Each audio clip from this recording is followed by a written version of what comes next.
All right, so looking at these two integrals here I put up, there's one slight little difference between this and a line integral we were just discussing. That is, before I had the line integral over c f of xy ds.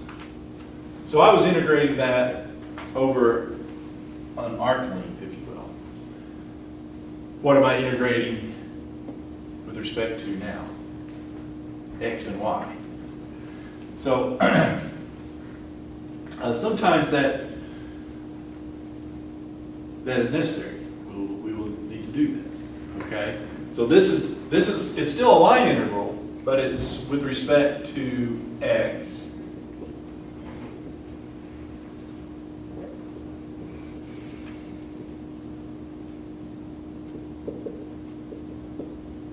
And ditto for that, but it's with respect to y, right? Okay. Well, turns out what that means is you do the same thing. We need c in parametric form, and so we're still going to change. So t, we're going to change over to t, if you will, parameter. We're still going to do the same thing here, right? F in terms of the x of t and y of t. So that part hasn't really changed. What changes is then, before we did the square root, so same thing, but then you did the dx dt squared plus dy. What changes about that part of it? Okay, so really what we're saying is here, okay, the y is fixed. We're just integrating this with respect to x, so the y is fixed. What does that mean for dy dt then? If dy dt is fixed, the derivative is 0. And so that part turns into dx dt squared, square rooted. Well, that's just dx dt. And they, instead of writing it dx over dt, I believe the book does, it just says x prime t dt. So, yeah, so this part, really all that amounts to is this part becomes a lot simpler because you just have to do the derivative of dx. Is that all right? So guess what happens here? When we do this with respect to y, you got a to b f of xt y of t times, well, we're doing it with respect to y, so this part will be y prime t. Similar reasons. So, in a way, it kind of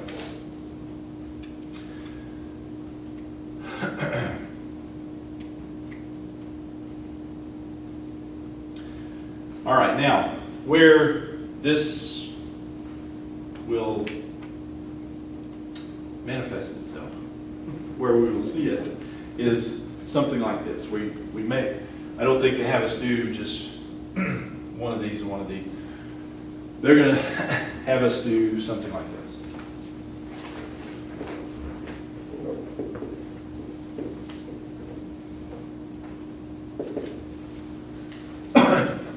So we're going to kind of pull them together. We're going to do the p in terms with respect to x integration, and then we're going to do the q function in terms of y. And like I said, this will come up later on, so that's, I guess, why they're introducing it here. So how do you do it? Well, very same way we were talking about.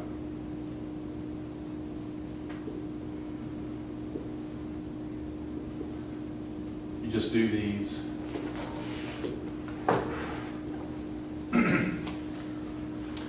You just do those line integrals with respect to the x and with respect to the y. So, which, they're going to, that's where you would pull these two out. So let's just do one of those. All right, so evaluate. More or less understanding what it is they want us to do here. All right, so let's integrate the line integral c, y equals y, x squared dx, plus sine pi y dy, where c is the line segment from 0, 2 to 1, 4.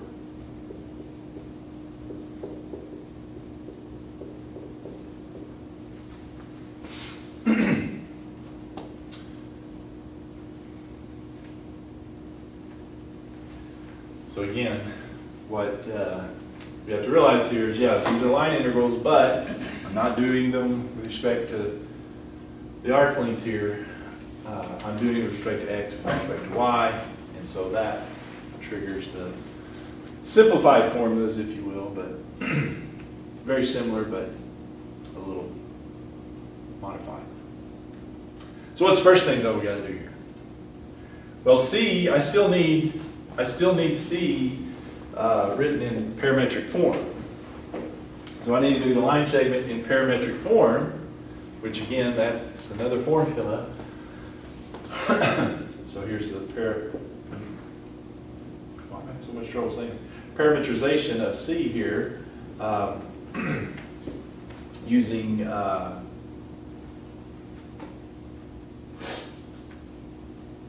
little formula.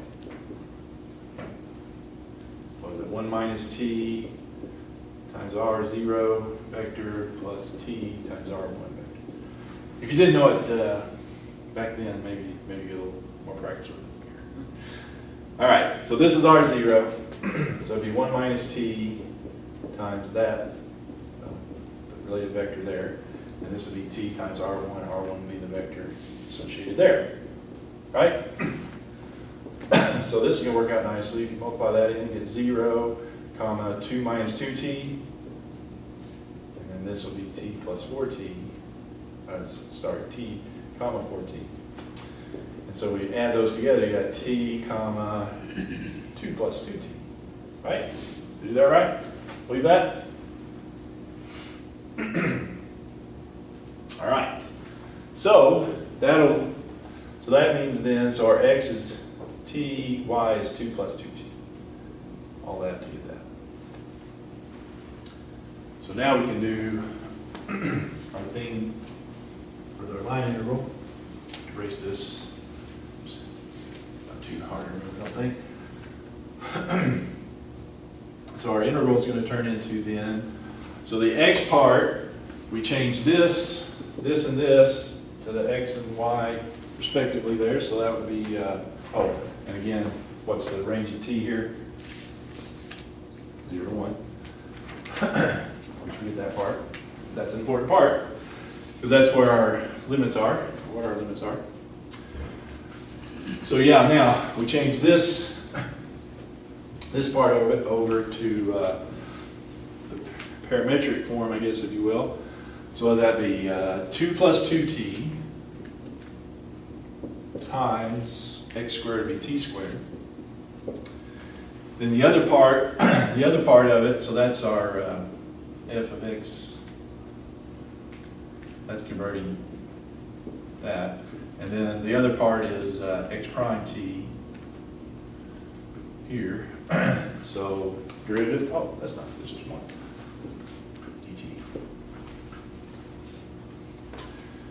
And then we go 0 to 1. The other, sine of pi y dy, so that would be sine pi y is 2 plus 2t.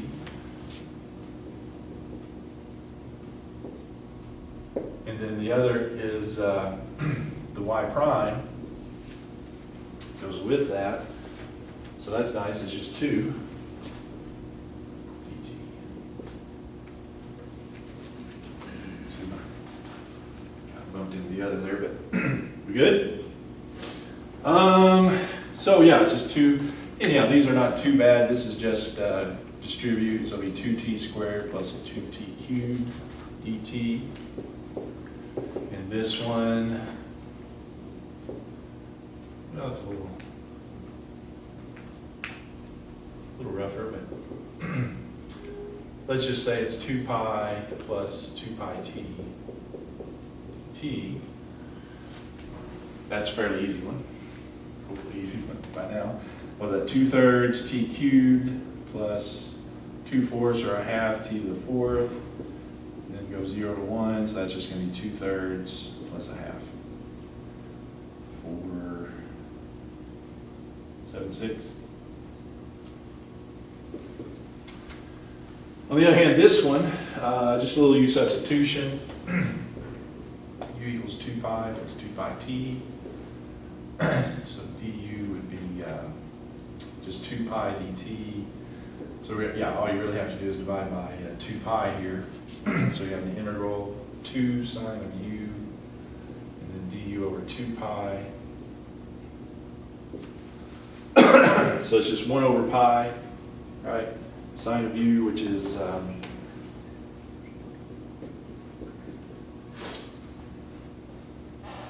antiderivative is negative cosine u, but u is 2 plus 2 pi t. And evaluate that from 0 to 1. What do we have? 1 over pi. So it'll be cosine of 4 pi, which is 1, minus cosine of, plug in 0, you got cosine of 2 pi, which is 1. Oh, really? That's just 0?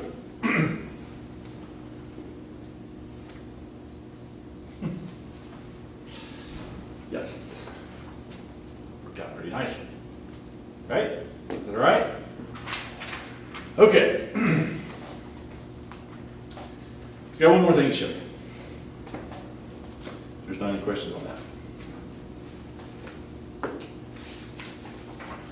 For this section, right? Not too hard, just quite a few things to get through here. All right, so that is, last thing, line integrals over vector fields. We talked about vector fields in our last section, so we need to talk about them here in terms of line integrals.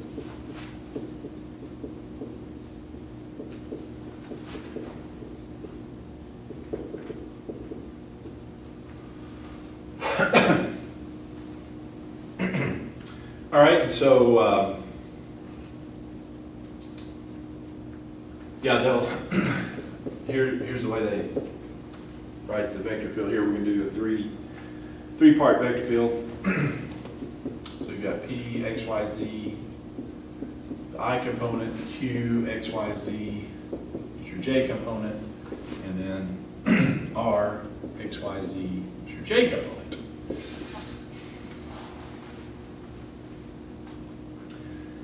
All right, and then the curve, we're also going to describe that in terms of a vector.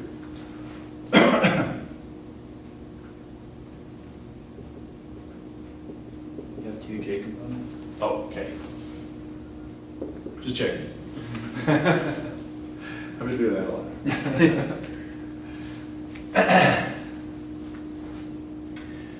C is going to be written in vector format too, so C is going to be R of T, and it's going to be in parametric terms.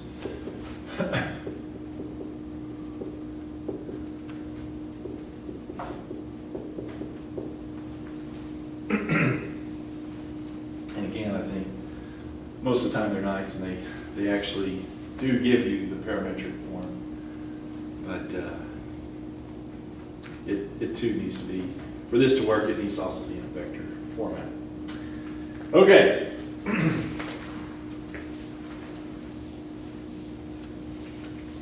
So, it turns out then, all right, so the line integral, if we do a line integral of a vector field, F, we have to integrate with respect to the R vector, which is what C is described by. The way you do that is, all right, so you go integral a to b, any guesses? Well, we changed the vector field from the xyz components over to the r of t components, so it's basically the same thing. You're going to evaluate the vector field in terms of your r of t. That sort of makes sense. We'll do one. And then we multiply by the derivative of r of t. dt. So it's pretty much the same. It's just, yeah, now we're dealing with a vector field and components. But it's basically the same. All right, let's see if we can do one of these. All right, so let's evaluate integral C f dr for president, where f, here's the way they usually do it, where f of xyz is 8x squared yz I plus 5zj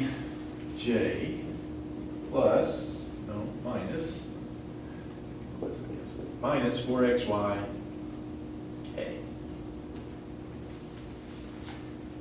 And c is given by r of t, ti plus t squared j plus t cubed k, oh, that's nice, and t nicely will range from 0 to 1.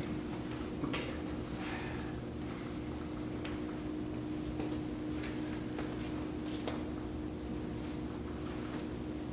This may be the easiest integral we do today, believe it or not. Yeah, so this integral then, like we said, you do the integral f, so you evaluate for r of t the f, and then multiply that by the derivative of r of t, vector, et, and so that turns out to be, all right, so in this case, again, if you like it, 0 to 1, doesn't always happen, but like when it does. So the function vector field evaluated r of t's, all right, so again, you've got here again, your components describe, like this will be your x of t here, this will be your y of t, and that'll be your z, just like when we parameterized the line. The I component was the x, the y component is the j, and the z is the k component, all right? So that's, you just plug those in. So for x, we're plugging in t, so that'll be 8t squared, y is t squared, z is t cubed.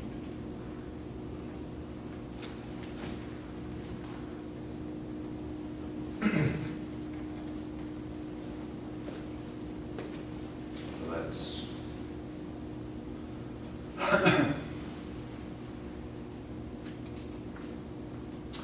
oh, let's do it this way. All right, so probably easier if we kind of do this in parts. Because really what this amounts to is I need to dot those, because it's two vectors, I'm just doing their dot product. So let's recommend it here. Here's what we'll do, all right? So f of rt, so we got the I component, so the j, if I do the same thing, so that'd be 5 times t cubed, we did, right, j? T squared, yeah, t cubed. And then minus 4, the x is t, the y is t squared, so that'd be my k component, parameterized, if you will. So that works out to be 8t to the 7th I plus 5t squared t cubed j plus, no, minus 4t cubed k.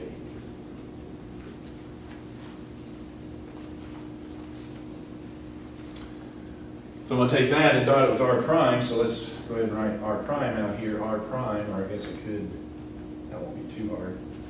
Well, just write it, all right. So r prime would be 1I plus 2t j plus 3t squared k. And so what I integrate is actually the dot product, so let's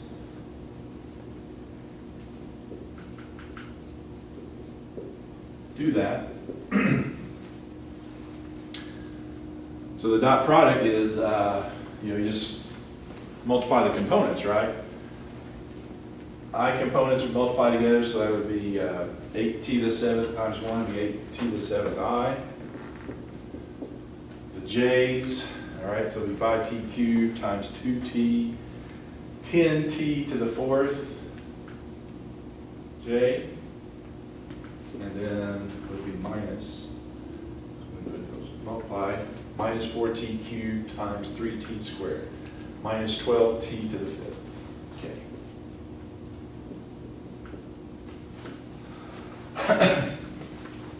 How's that sound? Now we can do our integral. Like I said, once we get there, that's probably the easiest one. Oh, wait. When you do the dot product, I messed that up. You don't have the components anymore.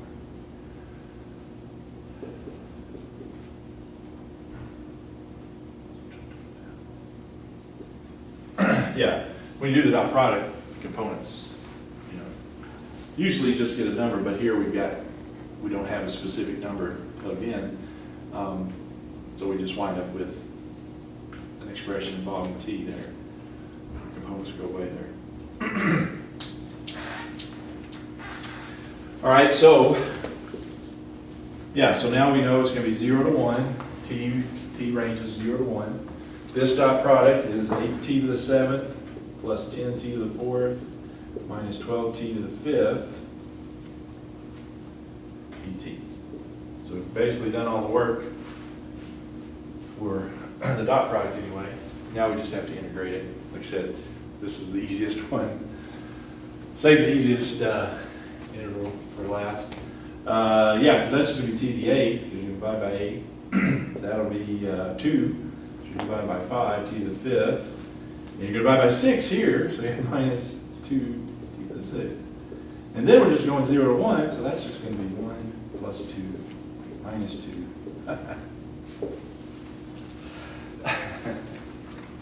Ta-da.